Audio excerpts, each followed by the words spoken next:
वाईट वेळ चालू ती पृथ्वीवर, माणूसा लढतोय स्वतःशी, राहिली नाही माणसाला किंमत, स्वार्थी दुनियावर फक्त पैशांची. वाढलं खांद्याचं वजन, भूक न राहिली माणसाला पोटाशी, रडतोय निसर्ग बदलून टाकली पूर्ण जगाची दशाही. वा वा वा वा. तर मराठीमध्ये रॅप सॉन्ग करण्यामागचा नेमका उद्देश काय? की मी बघत आलो होतो की सगळं हिंदीतच चाललंय, हिंदी इंग्लिश, मराठीमध्ये नव्हतंच. मग तेच करत करत आता 2016-17 पाशी त्या टाइम पण माझं युट्यूब चॅनल होतं. ओके. पण त्यावेळेस मी हिंदीत करायचं. मग त्याच्यानंतर कसं झालं की काही स्ट्रीट फोर्स म्हणून क्रू आहे आपला पुण्यातलाच आहे, MC डोडो झालं, चाव, हे लोक मराठीत रॅप करत होते. मी त्यांना बघून मग विचार केला अरे मराठीत पण रॅप होतो. मग मी त्यांना ऐकलं, मग मी तेव्हापासून मी मराठी स्टार्ट केलं.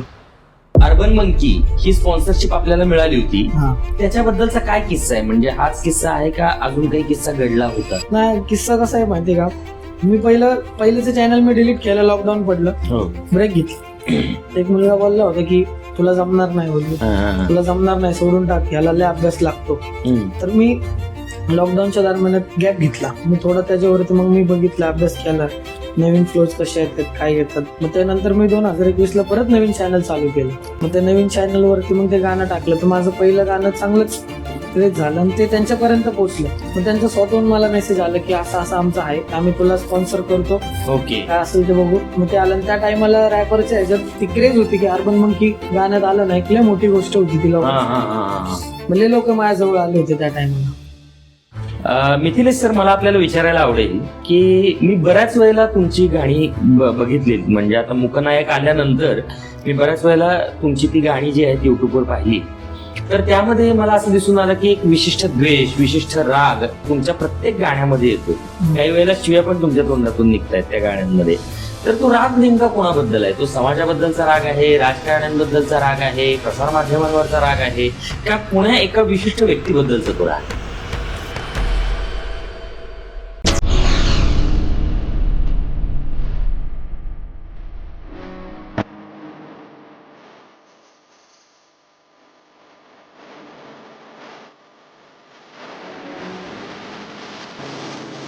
नमस्कार, टॉक विथ अनिरुद्ध मध्ये आपल्या सर्वांचं सहर्ष स्वागत.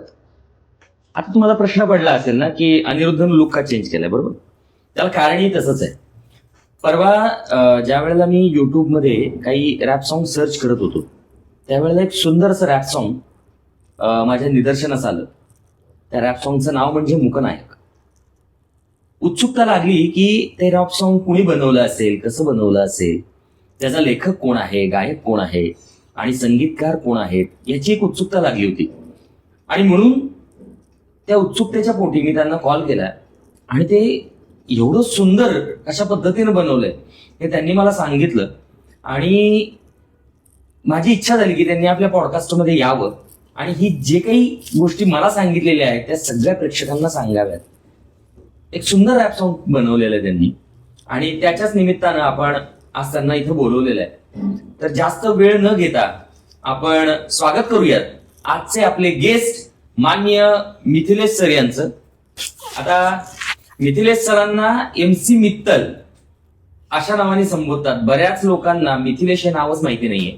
तर पहिल्यांदाच आपण त्यांना विचारूयात की मिथिलेश आणि MC मित्तल हे नाव कशा पद्धतीनं आपल्याला मिळालेलं आहे?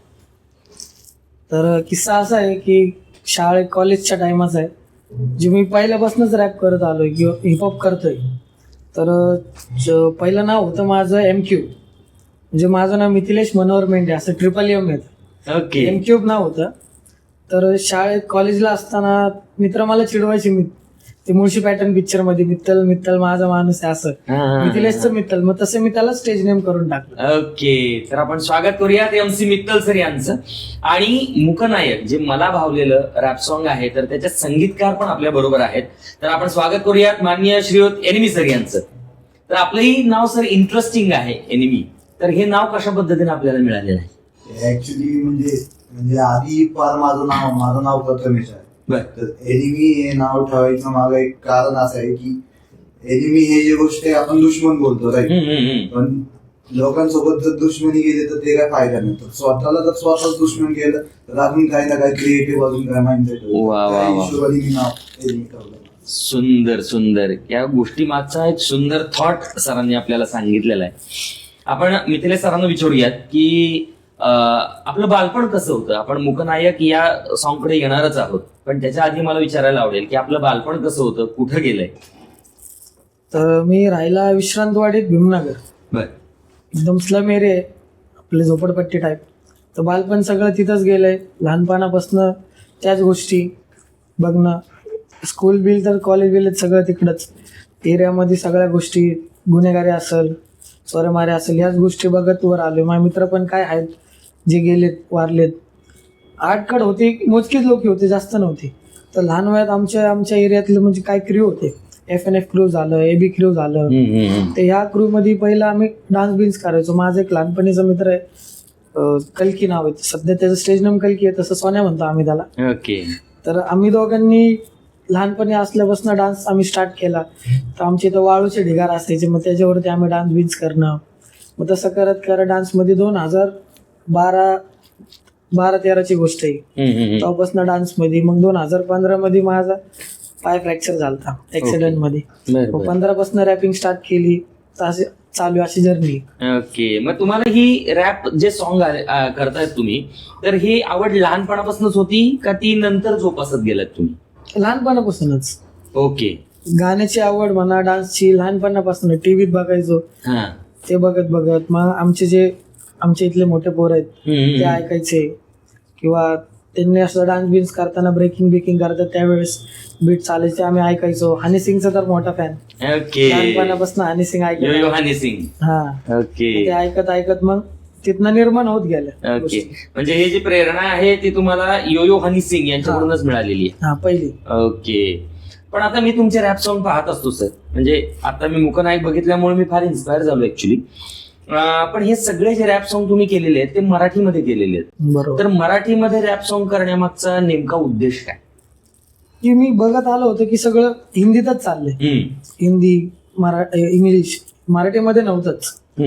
मग तेच करत करत आता 2016-17 पाशी त्या टाइम पण माझं युट्यूब चॅनल होतं. ओके. पण त्यावेळेस मी हिंदीत करायचो. मग त्याच्यानंतर कसं झालं की काही स्ट्रीट फोर्स म्हणून क्रू आहे आपला, पुण्यातलाच आहे, MC डोडो झालं, चाव, हे लोक मराठीत रॅप करत होते. ओके. मी त्यांना बघून मग विचार केला, अरे मराठीत पण रॅप होतो. मग मी त्यांना ऐकलं, मग मी तेव्हापासून मी मराठी स्टार्ट केलं. ओके. 2017-18च्या दरम्यान. ओके. मराठीमध्ये रॅप सॉन्ग जास्त येत नव्हते आणि त्या सगळ्या गोष्टींच्या अनुषंगानं सरांनी मराठीमध्ये रॅप सॉन्ग सुरू केलंय. आणि आता बरेच रॅपर्स आहेत ते आता मराठी भाषेकडे वळत आहेत आणि त्यांना असं वाटतंय की आपणही आता मराठी भाषेमध्ये रॅप सॉन्ग करावं. जसे की आता काही स्टेज वगैरे उपलब्ध झालेले आहेत. आता हसल सारखं एक मोठं स्टेज उपलब्ध केलं होतं मध्ये रॅप सॉन्ग साठी, आणि त्यात पण बऱ्यापैकी मराठी रॅप सॉन्ग प्रचंड गाजलेले आहेत, हे सगळ्यांनीच बघितलेलं आहे. आता रॅप सॉन्ग जे असतात ना सर, तर ते आमच्यासारखी जी सर्वसामान्य लोक आहेत त्यांना एवढ्या स्पीडमध्ये काही वेळेला बोलता पण येत नाही. एवढ्या स्पीडमध्ये तुम्ही म्हणत असता, ते विषय तेवढे सुचत असतात तुम्हाला. तर या विषयांची निवड तुम्ही कशी करता आणि ते विषय सुचतात कसे नेमके? सुचायचं आता काय, लहानपणापासून ते बघत आलो ना, मग ते त्यांची गोष्ट पाठ करत गेलो. आता हनी सिंगचे पहिलेचे गाणे झालं, त्यानंतर हे तर ह्याच्यातले पिक्चर, टीव्ही असे गाणे आहेत. पण अंडरग्राऊंड मध्ये पण हिपहॉप चालतो ते माहिती होतं, पण रॅपर पण चालायचे माहित नव्हतं. ओके. त्यावेळेस M.A. बंटाईचं नवीन पहिलं गाणं आलं होतं, डिवाइनचे पहिलं गाणं आलं होतं. त्यांना म्हणजे पहिलं गाणं त्यांचं आलं ना, तेव्हापासून त्यांना मी फॉलो करतो, बघतोय त्या लोकांना पण. ओके. मग त्यांचं पाठ करणं, मग त्याच्यामध्ये शिकत गेलो, फ्लोज कसे धरायचे, त्या गोष्टी. मग तसं आता समजते, सुचतंय काय कसं लिहायचं काय. आता आम्ही असं ऐकलंय सर की MC स्टॅन जो आता सध्या रॅपिंग मध्ये व्यवस्थित रीतीनं प्लॅटफॉर्म त्यांना मिळालेला आहे, किंवा ते मध्ये बिग बॉस मध्ये पण जाऊन आले, तर त्यांच्या बरोबर तुम्ही काही काळ घालवलेला आहे किंवा तुम्ही त्यांच्या बरोबर होतात, तर मग त्यातले काही आठवणी आहेत किंवा काही किस्से आहेत का जे आमच्या प्रेक्षकांना तुम्हाला सांगायला आवडतील? आहेत. आता त्याचा जेव्हा मर्डरचा किस्सा झाला होता, तडीपार होता, तर त्यावेळेस तर आमच्या एरियातच राहिला होता, भीमनगर मध्ये. ओके. आमचा एक मित्र होता विकी लंके म्हणून, आता तो वारला, त्याची मर्डर झाली. ओके. त्याच्या घरी तो राहिला होता, तर तो तिथं यायचा, मग तिथं आमची भेट, मग तिथं बघणं, बोलणं, भेटणं, अशा त्या गोष्टी चालायच्या. मग तसं थोडंफार कॅज्युअली, त्यावेळेस फेमस पण नव्हता तो, होता म्हणजे एवढा नव्हता की जवळजवळच्याच लोकांना माहिती होतं की हायक रॅपर आहे म्हणून. आमच्या पोरांमध्ये बसणं, विसणं, उठणं ते चालायचं. तशी फ्रेंडशिप होती आमची. ओके, म्हणजे त्या काळात मग तुमची ओळख झाली होती. हा हा हा. आता सध्या काही कॉन्टॅक्ट मध्ये आहेत किंवा टच मध्ये? सध्या तर नाही, ओके पण त्या टाइमिंग होती, म्हणजे त्यावेळेला त्याच्या घरचे चांगली बिरचे ते मम्मी मी चांगलं ओळखतो. Okay okay okay. त्याच्या घरी जाणं बिणं पण होतं, आडवाल रोडला बसणं होतं. म्हणजे एमसी स्टँडच्या आपण घरी जाऊन आलेला आहे. हा हा, त्याची मम्मी मी चांगलं ओळखतो. वा वा त्याची वा. मम्मी पण बोलली होती, इसको समजाव जरा नालायक को, क्या करताय क्या. सुंदर सुंदर सुंदर. मिथिलेश सर, मला आपल्याला विचारायला आवडेल की मी बऱ्याच वेळेला तुमची गाणी बघितली, म्हणजे आता मुकनायक आल्यानंतर मी बऱ्याच वेळेला तुमची ती गाणी जी आहेत युट्यूबवर पाहिली, तर त्यामध्ये मला असं दिसून आलं की एक विशिष्ट द्वेष, विशिष्ट राग तुमच्या प्रत्येक गाण्यामध्ये येतो. काही वेळेला शिव्या पण तुमच्या तोंडातून निघतायत त्या गाण्यांमध्ये. तर तो राग नेमका कोणाबद्दल आहे? तो समाजाबद्दलचा राग आहे, राजकारण्यांबद्दलचा राग आहे, प्रसार माध्यमांवरचा राग आहे, का पुण्या एका विशिष्ट व्यक्तीबद्दलचा तो राग आहे? तर तसं बघायला गेलं तर समाजावरती पण आहे थोडाफार, ओके. पण एक विशिष्ट एक व्यक्ती म्हणता येईल त्यांच्यावरती पण आहेत. कारण की जेव्हा मी सुरुवात केली होती तर लोक मला जॉईन झाले होते काही, बरोबर. जे लोक जॉईन झाले, मग त्याच्यानंतर कामं झाली आमची चालू, सोबत आम्ही कामं केले. मग त्याच्यानंतर पहिले स्पॉन्सरशिप आली अर्बन मंकीची, मग त्या थ्रू अजून लोक जॉईन झाले की बाबा आमचं पण करून दे. तर मी तिथं माझं करण्यापेक्षा मी काय केलं, माझं होतंय ना, तर माझे पण 4 मित्र तिथं पाहिजेत. मी फक्त माझाच विचार नाही केला, हे 4 लोकांचा पण विचार केला. ओके. मी ह्यांना पण तिथं घेऊन गेलो, ह्यांच्या ओळखी करून दिल्या. मग असं करत करत मग हळूहळू थोडं कामाचं ह्याच्यामध्ये मी गाण्याचं थोडं कमी केलं. मग माझी तिथं स्पॉन्सरशिप गेली. ती स्पॉन्सरशिप बंद झाल्याच्या नंतर ह्या पोरांनी पण हात सोडला.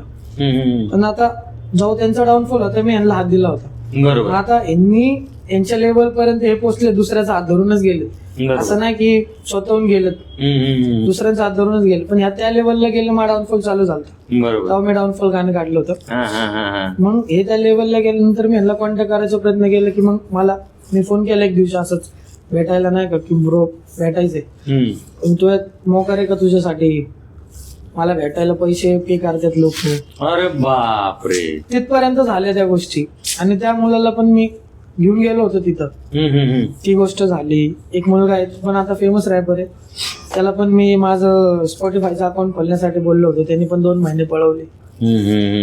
मी यांच्यासाठी थांबलो प्रत्येक गोष्टीत, आणि माझ्या टाइमला हे थांबले नाही, म्हणून त्या लोकांचा मला राग आहे थोडासा. ओके. आणि तो बाकी प्रेम आहे मनात त्यांच्यासाठी पण.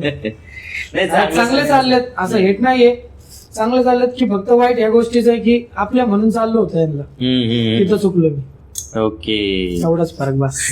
नाही, बऱ्याच वेळेला असं वाटतं सर की काही लोक आपली आहेत, आणि बऱ्याच वेळेला बऱ्याच लोकांच्या मनामध्ये असे प्रश्न असतात की आपलीच लोक आपल्याबद्दल बऱ्याच वेळेला द्वेष पसरवतात, नाही का? आणि बऱ्याच लोकांचे प्रश्न येतात, म्हणजे माझ्याकडे पण काही लोक भेटायला येतात, त्यांना नेमकी शंका आपल्याच लोकांबद्दल असते की माझंच कोणी वाईट करायला, माझंच व्यक्ती कोणी आहे का? कारण बऱ्याच वेळेला असं असतं की दुसऱ्याला कोणाचं काही पडलेलं नाही. म्हणजे मित्तल हा जो ब्रँड आहे, किंवा आता मित्तल हे जे काही वर निघालेले आहेत, इतर कुठल्या लोकांना तो खाली यावा असं का वाटेल ना? अशी आपलीच काही लोक असतील की ज्याला असं वाटतं की मित्तलनी वर जाऊ नये किंवा खाली यावं. आणि आपण बऱ्याच वेळेला असं बघतो की आपल्या लोकांना आपण वर नेण्याचा खूप प्रयत्न करत असतो, तीच लोक आपल्याला प्रचंड खाली ओढतात. आणि तोच राग मला वाटतं या सगळ्या गाण्यांमधून तुमचा दिसत असावा. राग तर नाही म्हणतात, पण वाईट वाटतं नाही का त्या गोष्टीचे, की आपलं पहिल्यापासून सोबत आहे, सुरुवातच त्यांच्या सोबत झाली. बरोबर. आणि त्यांनीच आपल्या संकट जर एन टाइमला जावा, ज्यावेळेस त्यांनी त्या मोठ्या कुठल्या लोकांसंकट काम करत असतील आणि आपल्या सोबतच्याच मग त्यावेळेस आपल्याला असं कमीपणा दाखवत असतात. बरोबर बरोबर. वाईट वाटतं त्या गोष्टी, वाईट वाटतं. राग येण्यापेक्षा सुद्धा वाईट वाटतं, मन तिथे खातं, थोडंसं ऍग्रेशन येतं बस, बाकी काय नाही. ओके. मध्ये वर्षभरापूर्वी तुमचं एक गाणं आलं होतं, आणि वर्षानंतर परत आता मुकनायक येतंय, किंवा मुकनायकचं ट्रेलर तुम्ही रिलीज केला, नंतर मुकनायक तुम्ही आता लॉन्च केलेलं आहे गाणं. तर हा वर्षभराचा जो स्पॅन होता, तर त्या वर्षभराच्या स्पॅन मध्ये तुम्ही का गाणं एखादं रिलीज केलं नाही? हे तेच झालं की थोडस कामाचं पण कंडिशन, आपल्या घरची पण एवढे काही हे नाहीये, पण नॉर्मल मिडल क्लास मधनच येतो. काम करणं, घर बघणं, या सगळ्या गोष्टी. मग त्याच्यात ही जी स्पॉन्सरशिप होती त्याच्यावरती चाललं होतं सध्या. पण नंतर ती पण बंद झाली, कारण की गाणंच देत नाहीये. मला काम करणं पण गरजेचं होतं, कामात वेळ देणं. आणि मी कसं कॅब चालवत होतो, ड्रायव्हिंग करत होतो, मग त्याच्यामध्ये वेळ मग कधी 12 तास 10 तास असं जायचं. त्यामध्ये कंटिन्यू झोप लागणं, मग ते डोकं फ्रेश नसणं, मग त्यामुळे गाणं देत आले मग ते गेलं, हे गेलं तर लोक पण गेले. म्हणजे लोक माझ्या संगत का होती की माझ्याकडे ती कला होती त्यावेळेला, स्पॉन्सरशिप होती म्हणून. हा, स्पॉन्सरशिप गेली की ते लोक पण तुटले, म्हणजे ती किंमत त्या गोष्टीला होती. म्हणजे माणसाला किंमत नव्हती, त्या स्पॉन्सरशिपला किंमत होती असं सरांना सांगायचं. ज्यावेळेस स्पॉन्सरशिप आली त्यावेळेला अनेक लोक त्यांच्या जवळ आले, आणि ज्यावेळेस स्पॉन्सरशिप गेली त्या स्पॉन्सरशिप बरोबर ती लोकही गेली जी त्या स्पॉन्सरशिपला चिटकून होती. तर सरांना चिटकून नव्हती ती लोक. म्हणजे थोडक्यात त्या स्पॉन्सरशिपवर प्रेम होतं त्या लोकांचं, सरांवर प्रेम त्यांना करायचं होतं आमचं पण करून दे. तरी मी केलं कितीतरी लोकांचं बोललो, आणि माझं गेलं तर खरं त्याच कारणामुळे गेली की मी त्यांना बोलायचो माझा मित्र याचं पण करून द्या. मी तिथं माझ्याकडे लक्ष नाही दिलं. मी चाललोय ना, माझे पण 4 जण यायला पाहिजे, बरोबर, या माइंडसेटने चाललो होतो. त्यामुळे ते गेलं. मग त्या गॅप मध्ये कामाकडे लक्ष, गाणे आले नाही, मग वर्षभर गॅप झाला. पण आता लय गाणे असे बनवून ठेवलेले, एनिमीनीच प्रोड्यूस केलेले, साईड सबकुच झालं. यंगाची टोळी तर आहे, त्याचा व्हिडिओ राहिलाय, माझं झालंय, कामापुरता मामा, असे खूप सारे आता भारी भारी गाणे येणार छान छान गाणी येणार आहेत, सगळ्यांना बघायला मिळणार आहे. सगळ्यांना, म्हणजे लहान मुलांपासून मोठ्यांपर्यंत सगळे. म्हणजे त्यामध्ये जास्त शिव्या नाही. हा, म्हणजे थोडक्यात कॉन्सेप्ट कसं आहे, थोडंफार ट्रेंडनी पण जावं लागतं, थोडंफार सीझन वाईज तसे गाणे पण येणार आहे. 2-4 गाणे झाले की लगेच एक असं एक कॉन्सेप्ट घेऊन येणार आहे. म्हणजे 2-3 महिन्याला एक कॉन्सेप्ट असणार आहे आपलं, आणि तो पण चांगलाच. नाही, असा कॉन्सेप्ट तुम्ही खरंच भविष्यामध्ये घेऊन यावा हीच. हा, कारण हा कॉन्सेप्ट खूप जबरदस्त आहे. कारण या कॉन्सेप्ट कडे बरीच रॅपर्स बघत नाहीयेत. बरोबर, बऱ्याच रॅपर्सना आता ते शिवीगाळ करणं किंवा काही गोष्टी करणं ह्या सगळ्या गोष्टी चालू आहेत, पण हे खूप सुंदर पद्धतीने आपण बनवलेलं आहे. आता हेच चालू करायचं आपल्याला इथं. आता हेच गाणी तुमची जी आहे ती यावीत सुंदर पद्धतीने. अर्बन मंकी ही स्पॉन्सरशिप आपल्याला मिळाली होती, तर त्याच्याबद्दलचा काय किस्सा आहे? म्हणजे हाच किस्सा आहे का अजून काही किस्सा घडला होता? नाही, किस्सा कसा आहे माहिती का, मी पहिलेचं चॅनल मी डिलीट केलं, लॉकडाऊन पडलं, ब्रेक घेतला. एक मुलगा बोलला होता की तुला जमणार नाही, बोल तू छूत आहे, काय पण लिहितोस नाही का, तुला जमणार नाही, सोडून टाक, याला लय अभ्यास लागतो. तर मी लॉकडाऊनच्या दरम्यानात गॅप घेतला. मी थोडा त्याच्यावरती मग मी बघितला, अभ्यास केला, नवीन फ्लोज कसे येतात, काय येतात. मग त्यानंतर मी 2021ला परत नवीन चॅनल चालू केलं. मग त्या नवीन चॅनल वरती मग ते गाणं टाकलं, तर माझं पहिलं गाणं चांगलंच क्रेज झालं आणि ते त्यांच्यापर्यंत पोहोचलं. मग त्यांचा स्वतःहून मला मेसेज आला की असं असं आमचं आहे, आम्ही तुला स्पॉन्सर करतो, काय असेल ते बघू. मग ते आलं, त्या टायमाला रॅपरच्या ह्याच्यात ती क्रेज होती की अर्बन मंकी गाण्यात आलं ना, ऐकलंय मोठी गोष्ट होती ती. म्हणजे लोक माझ्याजवळ आले होते त्या टायमाला. असा किस्सा होता त्यांचा. अर्बन मंकी ज्या वेळेला स्पॉन्सरशिप तुम्हाला मिळणार होती त्यावेळेला बरीच लोक तुमच्या जवळ आली, आणि त्या लोकांनी तुमच्या ज्या काही गोष्टी घडल्या होत्या किंवा जे काही तुम्हाला मिळालं होतं तर त्याचा गैरफायदा उचललेला आहे, आणि तो गैरफायदा घेऊन आज ती लोक थोडा मोठ्या लेवलला गेली असती. पण मी तुम्हाला एक सांगू इच्छितो सर, की आता मूकनायक हे जे गाणं तुम्ही रिलीज केलेलं आहे, तर याच्यातून तुम्हाला प्रचंड मोठ्या प्रमाणात फायदा पण होणार आहे, आणि तुम्ही खूप मोठ्या पदाला जाणार आहात, हे मी तुम्हाला 100% सांगतो. तर आता आपण काय की हे सगळं जे आहे, या सगळ्यापेक्षा मूकनायक हे जे सॉन्ग आपलं आता रिलीज झालेलं आहे, तर ते अतिशय प्रचंड प्रमाणात व्हायरल होत आहे. मी माझ्या प्रेक्षकांना सांगेन की आवर्जून ते गाणं बघा. त्याच्याबद्दल अतिशय सुंदर पद्धतीनं त्यांनी समाजामध्ये घडणाऱ्या काही गोष्टी आहेत तर त्याच्यावर भाष्य केलेलं आहे, अतिशय कडक शब्दात भाष्य केलेलं आहे. म्हणजे अलीकडच्या काळामध्ये जे एपेस्टिन फाईल्स म्हणून अमेरिकेमध्ये मोठं प्रकरण गाजत आहे, तर त्याच्यामध्ये पण लहान मुलांचं प्रचंड मोठ्या प्रमाणात लैंगिक शोषण केलं जात आहे, आणि त्याच्यावर बरीच लोक आज गप्प आहेत, कारण त्यामध्ये मोठमोठ्या व्यक्तींचा हात आहे असं म्हटलं जातं. आणि त्याच्याच अनुषंगानं बऱ्याच महाराष्ट्रामध्ये किंवा महाराष्ट्राच्या बाहेर पण अशा काही घटना घडत आहेत की लहान मुलांवर प्रचंड मोठ्या प्रमाणात लैंगिक अत्याचार होत आहेत, पण त्याच्यावर बोलायला कोणी तयार नाहीये. आणि जी लोक बोलतायत ना, तर त्यांचे गळे दाबले जातात किंवा त्यांना गप्प केलं जातं, काहींना आमिष दाखवून वगैरे. तर या सगळ्यांच्या अनुषंगानं मूकनायक हे सुंदर गाणं किंवा सुंदर रॅप सॉन्ग हे सरांनी बनवलेलं आहे. तर त्याच्याच संदर्भात सरांना आपण विचारूयात की मूकनायकचा एक अनुभव आपला कसा होता, आणि त्याच्यातून ह्या सगळ्या प्रश्न मांडण्यामागचं नेमकं रिझन काय? अनुभव असा होता की आता मध्ये माग लहान लहान मुलींवरती कंटिन्यू रेपचे न्यूज येत होते कानावरती, की काहीतरी कोण आवाज उचलत नाही, आणि ज्याने आवाज उचललाय तो 2-3 दिवसातच त्याचा अत्तापत्ता गायब असायचा, तर भेटतच नव्हता. तर त्या पाठीमागचं कारण काय? मग सरकार पण काही लोक आहेत जे आपल्या ह्याच्यातले ते न्यूज दाबाय बघतात, वेगळंच न्यूजवाले पण कव्हर करत नाही त्या गोष्टी. आता सध्याला चाललंच आहे की इंस्टाग्रामचे जे इन्फ्लुएन्सर आहेत तेच लोक रिपोर्टिंग करण्यासारखं करते ते, आणि रिपोर्टर आहेत ते भलतं काम करते ते. बरोबर. मग त्याच्यावर आवाज उचलणार हा विषय दाबला जातो. मग त्याच्यावरती मग माझ्या डोक्यात आलं की असं काहीतरी कॉन्सेप्ट देऊ आपण की लोकांपर्यंत पोचल पण, आणि त्यांना कळन पण की हे खरंच घडतंय काय. आणखी लोक सोशल मीडियावर काय होतं, डिस्ट्रॅक्ट होते ते लोक. आज हे बघितलं नव्हतं भलतं दिसतं, मग कालचं विसरून जाते. मग त्यानुसार मग आपण डोक्यात घेऊन ही कन्सेप्ट अशी बनवली. ओके. आता मूकनायकचं संगीत एनिमी सर यांनी दिलेलं आहे, तर त्या संगीताबद्दल सर आपला अनुभव काय होता? म्हणजे ते संगीत देत असताना तुमच्या माइंडमध्ये काही वेगळ्या कन्सेप्ट होत्या का? कारण एवढं सुंदर संगीत त्याचं झालेलं आहे, तर हे सुंदर संगीत देण्यामागचं नेमकं जे काही भावभावना आहेत त्या आम्हाला ऐकायला आवडतील. ऍक्च्युली मूकनायक जे प्रोजेक्ट आहे ऍक्च्युली 1 वर्ष आधी चालू झाला. बरं. मला मित्रांनी एक पॅच ऐकवलं होतं की असं असं आहे म्युझिक थोडं, पण ते पॅच नाही का कुठं ना कुठं कम्प्लीट नव्हतं. ओके. कारण ते एक सेन्सिटिव्ह मुद्दा आहे. हो. थोडं जरी आपण सेन्सिटिव्ह इथं तिथं केलं तर ते मोठा जरा विषय होता. बरोबर. त्याला पण थोडा टाइम गेला. आणि म्युझिक वाईज मला म्हणजे आजकालच्या जर तुम्ही रॅपची गोष्ट ऐकतो तर रॅप मध्ये लय प्रकारची बीट असतात, ओल्ड स्कूल असतात, न्यू स्कूल असतात, ते रॅप असतात. तर लोक फक्त बाहेरचे साईड फॉलो करतात. जर बाहेरचे रॅप वाचते ते इथं पण रॅप वाजतात. ओके. पण या गाण्यात मी असं केलंय की आपले महाराष्ट्राचे जे वादक आहे, आता हे जे या गाण्यात मी डमरू वापरले. ओके. काही ना काही मी एक इंडियन फील दिले नाही का, इंडियन फील दिलेलं. ही गोष्ट कोणी करतच नाही. म्हणजे त्यांचं ते माइंडसेटच नाही. म्हणजे आजकालचे प्रोड्युसर काय करतात, ते बाहेरचं ट्रेंड फॉलो करायचं बघतात आजच्या आर्टिस्ट म्हणून. लोक हे नाही समजत की आर्टिस्टला पाहिजे काय. बरोबर बरोबर. जर एक आर्टिस्टला तुम्ही समजून घ्यायचं आहे ना, तर ते म्युझिक जशी पाहिजे ना त्याच्यापेक्षा पण एकदम त्या लेवलची होते जे आपण विचार नाही करू शकत. आणि या मी जेव्हा बनवत होतो हे म्युझिक, माझ्या डोक्यात एकदा म्हणजे पहिले वर्स वगैरे ऐकलं. ओके. त्याच्यावरती मला अंदाज आला की ह्याच्यावरती ऑफकोर्स डार्क जाणार. डार्क मध्ये आता स्टार्टिंग मध्ये पॅटर्न आले. जरा आपल्या इंडियामध्ये कितीतरी एक पिक्चर्स मध्ये किंवा हे मध्ये बीजीएम मध्ये फार असं एक व्हायलन्स येतात, ट्रम्पेट येतात, त्या टाईपची म्युझिक येतात. ओके.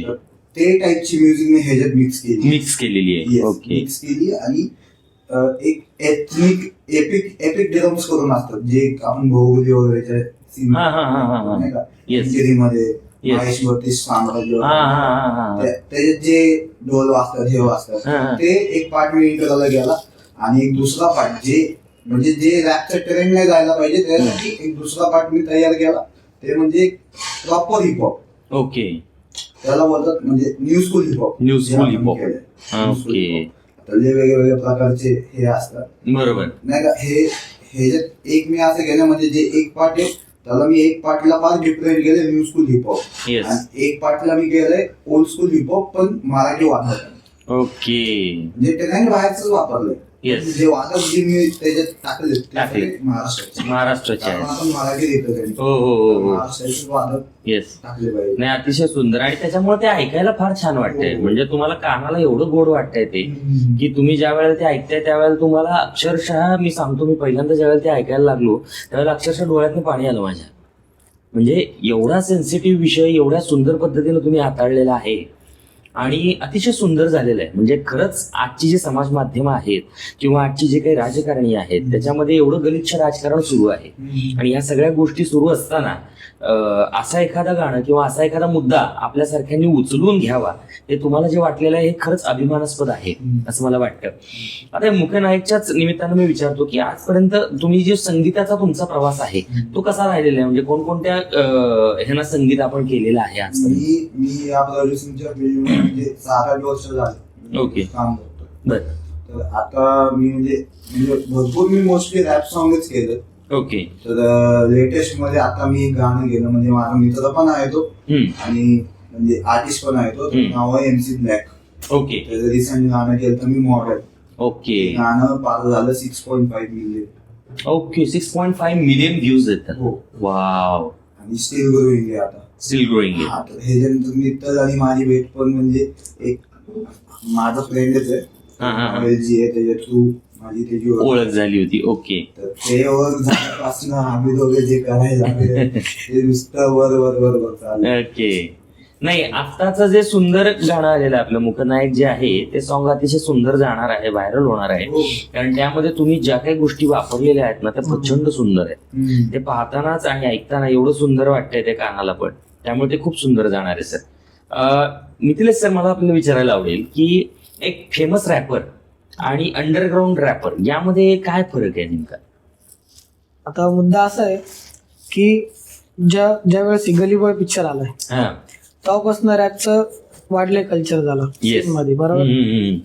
त्याच्या पहिलं MAचं आणि MC स्टॅनचं डिस पण चाललं होतं हो. रॅपकरांचं, त्याच्यामध्ये पण वाढलेलं आहे. तर काही आपले पुण्यातले मोठे मोठे रॅपर्स आहेत जे फेमस झालेले आहेत, हम्म. पण त्यांचं ते फेमस होण्यामागचं कारण काय? हम्म. आता हे आपण जर बघायला गेलं की गाण्यामध्ये गँगस्टरशिप, शिव्यागाळ, ओके. ह्या गोष्टी, आणि आपलं पुढचं युथ आपल्याला हे असं नाही करायचं. हम्म. तर मी इंस्टाग्रामवर एक व्हिडिओ बघितला होता, एक नाही म्हणतो एक 9, 10, 11, 12 वर्षाचा काहीतरी एक मुलगा आहे, हम्म. जो त्याचं गाणं मी तुम्हाला दाखवतो, वाटलंच नाही घरील दाखवतो, ओके. हा हा. तुम्ही बोलणार पण नाही असं करतोय, आईवरनं शिवी, बहिणीवरनं शिवी, पुढचं युथ पूर्ण खराब होऊन जात. बरोबर ना. आणि तेच आपल्याला पुढं करायचं नाही, आपल्याला कल्चर मोठं करायचंय, ही एक आर्ट आहे. हम्म. ते लोकांपर्यंत चांगल्या गोष्टी जायला पाहिजे. असं नाही की मी गाण्यामध्ये शिव्यागाळी नाही केलेत, पण जिथं मुद्दा आहे तिथंच. बरोबर. आणि हे मुख नाही, आता हे असे कॉन्सेप्टच घेऊन येणार आहे मी पुढे परत. ओके. मग असं म्हणजे पुढच्या युथला पण, पुढच्या पोरांना पण कळलं पाहिजे की बाबा रॅप काय बरोबर. काय नाही. मग फरक असंच आहे की लोकांना अजून खरं कळालंच नाही. हम्म. 100% पैकी फक्त 95% लोकांना माहिती नाही रॅप काय. ओके. 5%च लोकांना माहिती की रॅप कशाला म्हणतात, हम्म. रॅप काय सांगण्याचा प्रयत्न करते, त्याच्यात काय दाखवायचंय. हम्म. लोक ऐकतात, रिलेट होतंय म्हणून कुठलीही गोष्टवर धरून ठेवतात, हा. एवढाच फरक आहे. नाही, त्या रॅप सॉन्ग मध्ये मी रिअलिटी पाहिजे गाण्यामध्ये, हा. की तू बोलतोय काय नक्की समोरचा बरोबर. रिलेट होतंय. आता तू एखादा रॅपर म्हणणार की मी झेलला जाऊन आले, मी ह्याची मॉडल टाकली, मी याला भारी वाटलं, ह्याच्या फोटोला ते लावणार, ते परत 4 लोक बघणार, हम्म. मग हे त्यांना भारी हाईप मध्ये जे खरे आर्टिस्ट आहेत ते दबून चाललेत. ओके. आता कितीतरी जे जुने आर्टिस्ट आहेत, स्ट्रीट फोर्स मधले पण झाले रॅपर्स आहेत जुने, हे त्या लेवलला पाहिजे होते ना, ते तिथं नाही. हम्म. तसं नाही म्हणतात, आहे ते चांगल्या लेवलला आहे, पण फेमस जे म्हणतात फेमस नाहीयेत किंवा ते त्या लेवलला पोहोचले नाहीयेत ज्या लेवलला लोकांना, जिथं त्यांना ते पाहिजे होतं. हा, ज्यांना पाहिजे होतं त्या लेवलला ते गेले. 5% आम्ही खरं तर त्याच लोकांना लय मानतो. हम्म. मी माझं वैयक्तिक म्हणायला गेलं ना, मी मराठी रॅप तर त्यांनाच बघून चालू केलं जे आहे ते. ओके. स्वदेशी विदेशी पण आहेत मुंबईचे, पण जास्त जवळचे तर आपलं स्ट्रीट फोर्स. ओके. डोडो झालं, चाव झालं, मी झालं, ते लोकच बस. ती लोक म्हणजे अगदीच ग्राउंड खरं- टू अर्थ आहेत आणि Down to earth आहेत, ग्राउंड टू अर्थ आहेत सगळी व्यवस्था. खरं तर ती लोक लय भारी वाटलं असतं की त्यांना मी कुठेतरी एक मोठ्या ह्याच्यात बघितलं असतं. बघितलं असतं. हम्म. नाही, पण ती पण उद्या, आज नाही तर उद्या ते फेमस ते होणारच तर आहे. होणारच. ज्या वेळेला लोकांना एखादी गोष्ट कळते, जसं की आता मी युट्यूब चॅनल बघत असताना हम्म. ज्यावेळेला मला कळलंय की मुकनायक सारखा अतिशय सुंदर पद्धतीचा कॉन्सेप्ट तुम्ही घेऊन आलेला आहात. आता उदाहरणार्थ दुसऱ्या कोणाला इथं बोलवता आलं असतं किंवा मग ती शिवी गाळी वगैरे ह्या सगळ्या युथला आपल्याला ऐकवायची नाही. हम्म. मुकनायक सारखे एक सेन्सिटिव्ह विषय तुम्ही घेऊन आलेला आहात हो. आणि त्या विषयाला धरून आपण या सगळ्या गोष्टी करणार आहोत किंवा इथून पुढेही तुम्ही तेच घेऊन येणार आहात. हम्म. आणि हेच इन्स्पिरेशन माझ्या प्रेक्षकांना किंवा माझ्या युथला मिळावं म्हणूनच आपण इथे बोलवलेलं आहे आपल्याला. तर असे काही विषय किंवा असे काही रॅपर्स जर घेऊन आले भविष्यामध्ये तर त्यांनाही मिळणार आहेच, हे सगळे इन्स्पिरेशन त्यांनाही मिळणार आहेच की. हो. तर अतिशय सुंदर असं हे रॅप झालेलं आहे. तर मला तुम्हाला विचारायला आवडेल, आता उदाहरणार्थ बघायला गेलं तर तुम्ही जेवढे रॅप सॉन्ग केलेले आहेत ते सगळे तुमचे स्वतःचे असल्यामुळे तुम्हाला ते आवडीचेच आहेत, त्यामुळे तुम्हाला ते सगळे आवडतातच. बरोबर. पण त्यातल्या त्यात असा कुठला एखादं सॉन्ग आहे की जे तुम्हाला फारच जवळचं वाटतंय? मुकनायक जे आता आपण केलेलं आहे. तर मग ते म्हणजे मी आपल्याला विनंती करतो की ते जर आमच्या प्रेक्षकांना तुम्हाला ऐकवता आलं तुमच्या आवाजामध्ये तर प्लीज तुम्ही ते ऐकवा. वाईट वेळ चाले तू पृथ्वीवर माणूस लढतोय स्वतःशी, राहिली नाही माणसाला किंमत, स्वार्थी दुनियावर फक्त पैशांची, वाढलं खांद्याचं वजन, भूक न राहिली माणसाला पोटाशी, रडतोय निसर्ग बदलून टाकली पूर्ण जगाची दशा ही, बदलली बदलली बदलली बदलली पूर्ण जगाची दशा ही, बदलली माणसांना राहिली हैवान झाली ती मनुष्य जात, टपोरी मंडळी मागत्यात खंडणी, गरीबांना झालं तो त्रास ना वयाचा मान हे उचलतात हात, चोरीचा घात देऊन गाळ्याला फासा, गुन्हेगार घडतोय का घराघरात, पैशांची यास दारूची लत आणि जुगारी नाद, कर्ज बाजारी माझी ती माय ना भेटानं सुख पण संसार रात ना खायला घरात, वरतून माईला बापाचा त्रास न दिला तो पैसा म्हणून टाकले विटा डोक्यात, जागेवर ठारती झाली ना स्त्री मी घेतला पळ तो रस्ता सरळ, विचारा डोक्यात किती तो अन्याय वाढले, छळ मला सुचाना काय माझं घाबरले मन, धावतच राहिलो मी छाटला ना दम, तेवढ्यात दिसलंय पाण्याचं तळ, मग धीर दिला मानाला केला आराम, धुतलं मी तोंड आणि भागवली ताण, इथं झाले शेतीचा मोकळं ते रान, त्यात पक्ष्यांची किलबिल पडली ती कानावर, फिरली नजर माझ्या डोक्याच्या वर, तो शेतकरी राजा जो लटकलाय झाडाला, भयानक दृश्य हे डोळ्यासमोर. अतिशय सुंदर सर, म्हणजे हे ऐकायलाच एवढं गोड वाटतंय, तुमच्या आवाजातून ऐकायला प्रेक्षकांना अजूनही गोड वाटलंय ते. याच्या बरोबरच मी आपला डाऊनफॉल म्हणून एक रॅप सॉन्ग ऐकलं होतं, तर ते पण फार सुंदर झालं होतं सर, तर ते पण तुमच्या आवाजात ऐकायला मला पुन्हा एकदा आवडेल. अडचणीच्या वेळेस न पाठिंबा, घरच्यांचा नशा पाणी बंद केलं, लांब केलं सापांना, धरलं मी धीर, सावरलं स्वतःला, स्वार्थपायी जगायची सवय झाली माणसाला, विश्वास एक पारख्यांवर हिशोब होता आपल्यांचा, फरक पण पडला नाही मला कधी तसल्यांचा, झुकलं नाही कुणासमोर साथ दिले सत्याचा, हक्काने वाजायचा गर्व आहे मला, जीवनाला धन्यवाद, चेहऱ्याला वाचायची भेट दिली काला, एंडपर्यंत प्रेमजनी साथ दिली मला, माझ्यापाशी जागा नाही खाजव्यानं ढाला चाला, एकटा मी भक्का मी हात नको कोणाचा, चढायला पायरी ती स्वतः मी सक्षम आहे, काढतो मी समजू तू बोलण्याकडे लक्ष दे, स्पर्श कर आत्म्याला सुंदर आयुष्य, आनंद उचल तू पृथ्वीवर जगण्याचं सुखाचे क्षण, घालू नको वाया तू, घे जरा कष्ट तू, कर जरा काय पलट, स्वतःला बघ सत्याने जग, जरा मानसिकता बदल, मग आयुष्य घडल, दुखू नको भावना कोणाची, माणसाची कर तू कदर, चालू ठेव प्रयत्न, एक दिवस होणारे सगळं सफल, माझ्या नावाचा झेंडा पण ताकदीने फडकणार, शिखराचं वर जरा संयम तू धर.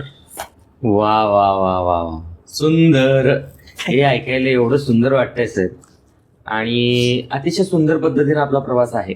मूकनायक बद्दल खूप सुंदर माहिती तुमच्याकडनं मिळाली, माझ्या प्रेक्षकांना मिळाली, आणि असेच सुंदर सुंदर आपले रॅप सॉन्ग येत राहोत आणि ते माझ्या प्रेक्षकांना बघण्याची संधी पण उपलब्ध हो, हीच स्वामींच्या चरणी प्रार्थना करतो. आपण इथं आलात याबद्दल खरंच मनापासून धन्यवाद सर. जाता जाता सर मला तुम्हाला विचारायला आवडेल की तुम्हाला इथं येऊन कसं वाटतंय? एक नंबर, भारी वाटलं की बोलवलं, माझा पहिलाच पॉडकास्ट आहे. ओके, तर भारी वाटलं तुम्हाला भेटून, सगळ्या टीमला नवीन एक्सपिरियन्स बघायला भेटला. बरं बरं, नाही मग तुम्ही तुमच्या प्रेक्षकांना आवाहन कराल हे चॅनल सबस्क्राईब करण्यासाठी? हा नक्कीच, आपल्या सरांचं चॅनल आहे टॉक विथ अनिरुद्ध म्हणून, सबस्क्राईब करा, बेल आयकॉन दाबा, प्लस माझं पण गाणं मूकनायक आलेलं आहे ते पण नक्की बघा, सबस्क्राईब करा आणि प्रेम द्या भरपूर. धन्यवाद सर. एनिमी सर, मला आपल्याला विचारायला आवडेल की आपल्याला इथे येऊन कसं वाटतंय? मला ऍक्च्युली मी एक्सपेक्ट करत नव्हतं Okay. कधी मला बोललो हा.